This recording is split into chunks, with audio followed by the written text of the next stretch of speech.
and welcome to a different type of video. Today we're going to be talking about Twist and what I think Twist could have been and what it is currently. So when Twist was first released, I thought it was going to be probably the coolest mode since Duels. I've always thought that the new game modes that Blizzard has introduced have been entertaining or something worth looking into, with only one exception, maybe. When Twist was released, it came out with several different issues that I don't feel were addressed appropriately. And now that Blizzard is taking Twist away for a little bit, I hope that when they come back with it, they implement some bigger changes than what they originally did.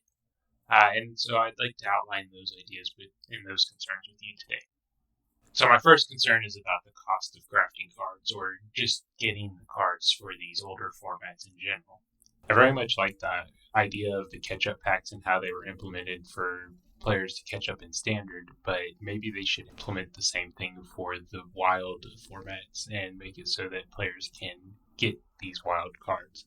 Maybe they release Year of the Mammoth, and that makes it so that all of those cards are available in that catch-up pack. Obviously, you're not going to get all the cards from catch-up packs, but you'll get a bigger chunk and you'll be able to rebuild your collection. Alternatively, they could reduce the cost of crafting cards in the wild formats. Maybe they have standard cards maintained at the current crafting rates. The prior year could that rotates into wild could stay the same way, and then once a set's over a year old, it drops down to 800 to craft a legendary. It still disenchants for 400, so you're still losing dust if you want to craft it temporarily, dust it again. At least it's not 1600 dust, and it's something that, oh, I do want to spend my weekend playing this format. I'm going to go ahead and craft this standard legendary that I'm not using to go ahead and craft this wild format card. Any way you look at it, it's going to be a way for players to gain more access to your card and play the game. These changes would also help increase the accessibility of cards in the wild format, cards available that players use in duels, things that people might consider bringing into a tavern brawl. Making this change makes it so that you have more variety in what people want to bring, and it's not hard for people to enjoy the different things that you've created. But I am not going to pretend to even know how the financials and stuff work, and it's just one of the bigger pain points that I feel personally. I don't want to spend 1600 dust on a card that I'm going to use in a deck one time. One other solution for this might be just a rental program. Maybe the format changes to where to play you have to buy in almost like an arena ticket, but it's for the entire month or the entire Twist season. And you gain access to all the cards available in that format for a nominal amount of gold, or maybe even runestones if people want to buy into it. Make it so that somehow you can still enter for free if you have your full collection. It's just if you want to buy or rent the cards in that format, that you gain access to it. The second major pain point that I saw and acted as a deterrent for me to get into the game mode was the release of the format. There wasn't any follow-up balance patches or anything along that line. There were cards that were obvious outliers after the first couple of days, and while there could have been a patch put through to push numbers down or just flat out remove the card from the format until they could do something, they decided to leave it in there, which put a sour taste in my mouth as I was watching other people play at higher levels, and while I was at work waiting to come home and play that day, all of a sudden I'm seeing, oh man, this is blowing everybody out. I don't really want to get into that. That looks awful. But it wasn't that the card was a bad card. It was just that the card did its job too well. And you just sometimes don't want that dark cloud hanging over every potential game you're going to play. I think that with the release of each of the new twists, they should be planning a follow-up patch the next week, like the first week or two at least. Have plans to be like, okay, we might have to put in a hot fix for a numbers adjustment on a couple of cards, especially if they go through buffing different cards before they release the format, which is a great thing to do. I love that they buff up some of the lesser played cards. Now, the problems arise when they buff some of the better cards from their formats, or they introduce new cards that didn't exist at the time and they are made at today's levels. I believe that the Twist format should be changed more frequently and with a little bit less care. It should be changed in ways that introduce twists and shake up the meta. And I think that it should be something that it's just somebody going in and adjusting a number on a tenth of the cards. The underpowered cards or the cards that had interesting effects, but they're just not good enough anymore. Maybe they get a cost reduction, or maybe they get a number boost of some sort. There's so many different ways that you can pull these levers, and if Twist had its own card pool that was held separately. I don't know how much data that costs, or if that would actually increase the size of the game if you're reusing all of the assets already, just with a numbers change. I don't know what that looks like, but there has to be a way that Twist, a format that implies that it's all about change and wacky, interesting ways of playing Hearthstone, that's something that's available. But that's not going to be the concerns we're facing in the next section. The last thing, and I think this is the most painful thing for me, is just how boring the Twist was. I understand that it was, hey, we need it to be simple, and nostalgia bait is a great thing to do. I totally get that. It just fell flat. I think that standard cards should be protected more than underperforming wild cards. Maybe they'll change up the wild meta. There's so many different things that can be adjusted, and it's only for a month, so change it back. When you have the reduced dust costs, people aren't going to necessarily dust it, and if they do, it's at a reduced rate because it's an old wild card. So there's so many different reasons to make a few changes to help boost wild and the different cards that are there. The only reason I don't play wild in the other formats that include wild cards is because I'm a primarily standard player. But if it wasn't so expensive to get into wild, I wouldn't mind. It looks like fun. And now for the part that I'm truly excited about. I've got ideas for 3 different Twist formats.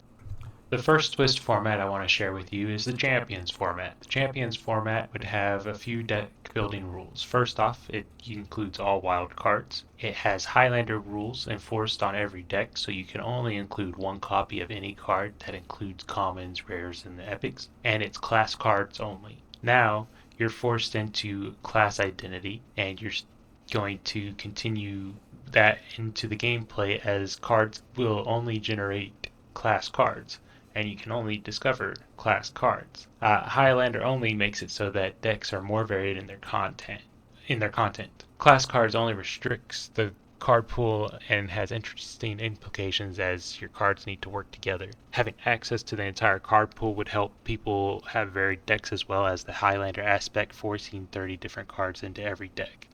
This could definitely impact how the meta is played out as you will have less consistency in general. No neutrals also eliminates most of the core Highlander cards that would basically be must-haves in every deck. Cards such as Zephyrus, Reno, Dragon Queen, Alexstrasza, and then Reno again. Promoting further deck variety. Beyond that, I'm sure Titans and certain legendaries or hero cards would see a lot of play just because they're powerful cards by nature. But at least they're all in a class-specific range, and that's something that I think feels good. I would consider banning intentional Highlander cards for specific classes, like if you wanted to remove all of the Dino Tamer Bran and other cards like Raza the Unchained, or not. But I feel like Shadow Anduin would be a problem. Also, it doesn't feel like you would need to ban any particular hero cards outside of maybe Guff or Shadow Anduin, just because they could be potentially oppressive if they get to do what they do. In regards to quests and quest lines, I don't think that any of them are too powerful on their own.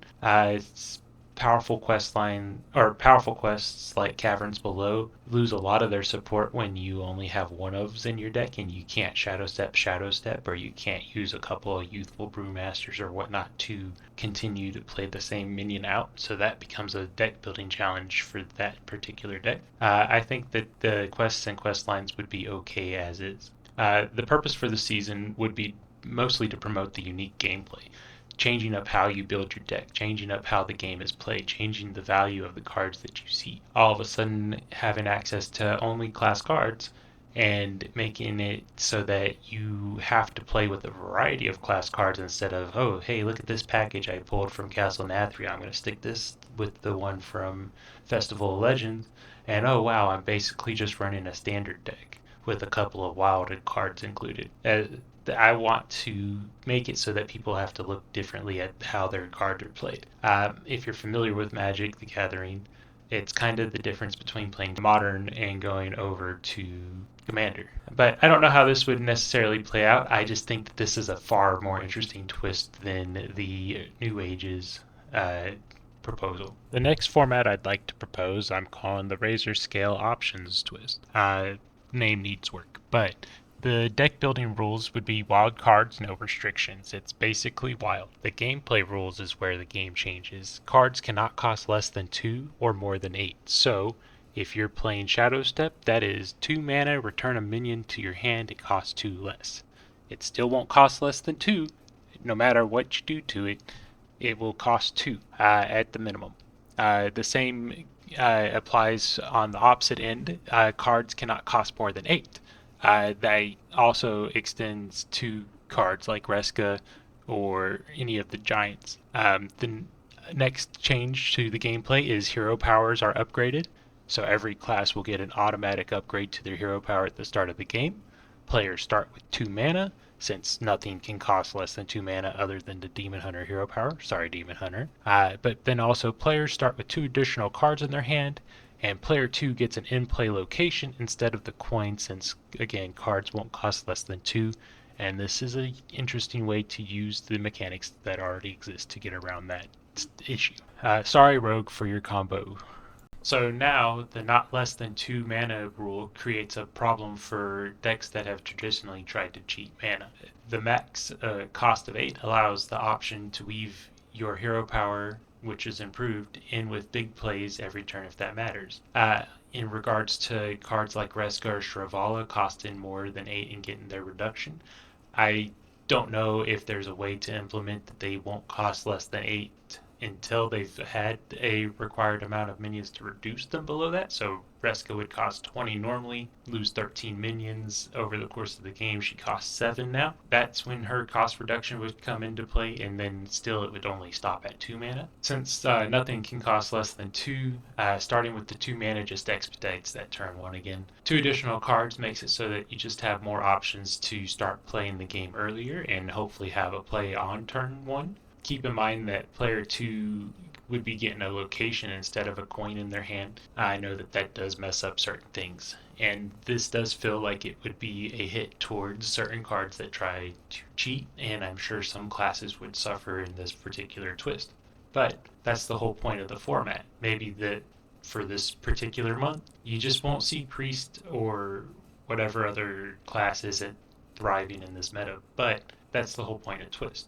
Twist it up, see what it does. It might be not great, but it's only for a month. And after 2 weeks, if there's cards that are too oppressive or too underperforming, if there's a whole wave of cards getting buffed, well, maybe it's all Priest that's getting buffed, but who knows? I think it's something that Blizzard should be willing to have fun with, and the fact that these cards have already served 2 years in standard formats during their time, they should be able to shine again. Bring them back. Let them have another go at it and have fun. It's a game, but the goals for this season are kind of change what is possible for the game mode. There's so many different ways that you can pull levers and change what players want to do with their cards. Maybe this changes up to where Tank Warrior becomes a thing and you can just hide behind massive threats that have been buffed up by Lorthramar or Black Rock and Roll, and you've just been pressing Tank up every turn. Maybe you play a undead type of deck that abuses Reska and Sylvanas, and you just keep stealing their minions and bringing them back somehow. I don't know what the game looks like, but do you still play Shadow Step when it costs 2 mana? I don't know. It might be worth it. But the last format that I want to suggest or propose for this is what I'm calling counter format. And in this format, it's essentially standard format plus expansions where each class got like a hero card, weapon, or a location. Kind of like in Knights of the Frozen Throne where they all got their hero cards, or Kobolds and Catacombs where they had the first legendary weapons, or Murder at Castle Nathria where every one of them got a location. The gameplay changes would make it so that every class has a counter 1 hero power, and essentially what the hero power is 0 mana, pick 1. Counter a minion, counter a spell, or counter other. And other would be kind of implied to be those hero cards, weapons, locations, things that aren't minions or spells. All only last during your opponent's next turn, so you only get to pick one thing, and if you guess correctly, then you got to counter it. If not, well, you get to try again next turn. But it'll fade away, and you can't stack up to where you're basically preventing your opponent from playing anything. Each turn, you can try and prevent your opponent from playing a certain type of card. It just means that you have to be paying attention to what your opponent's doing, and you have to play those mind games. Maybe aggro establishes an early board, and you just fail to predict what they're going to play each turn, and they run you over. That's not great for you, but you should have guessed better. Maybe you intentionally run wisps or death imps because you need to have a tester for your minions on your big turns, and you need to have that little 0 mana card to play. Or maybe Demon Hunter starts bringing Blur because even if it doesn't get countered, being immune for a turn is pretty good. Maybe you bring something along so that you can try and trick your opponent before you play something else. Who knows?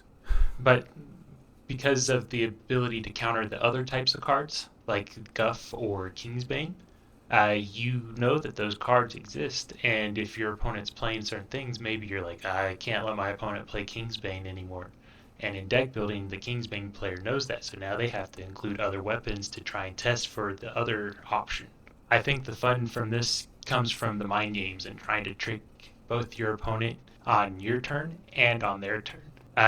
I don't know if there's any cards necessary to be banned here in this format. Maybe Counterspell and Objection would be too powerful for Mage, but I do feel like it's in flavor of the twist. I just don't know if that's too good. The purpose of this whole twist is just the mind games. It's as simple as that. You play a card any turn and it can fizzle away. You don't know what your opponent chose, and they don't know what you chose. Combos and obvious plays aren't going to be as easy as they were before because certain cards are telegraphed, and you can see when your opponent's about to pop off, and you have to try and predict what they're going to play and counter it before they get to finish you off. When your opponent has to play a minion, a spell, or something else in a turn, all of a sudden, countering that minion means that they can't play out their win condition. Sif can't hit the board if you constantly counter minions, and Sif's the only minion they have. But that's kind of my ideas for a game that I don't get to actually actively design. I recognize that my opinion is just that, an opinion.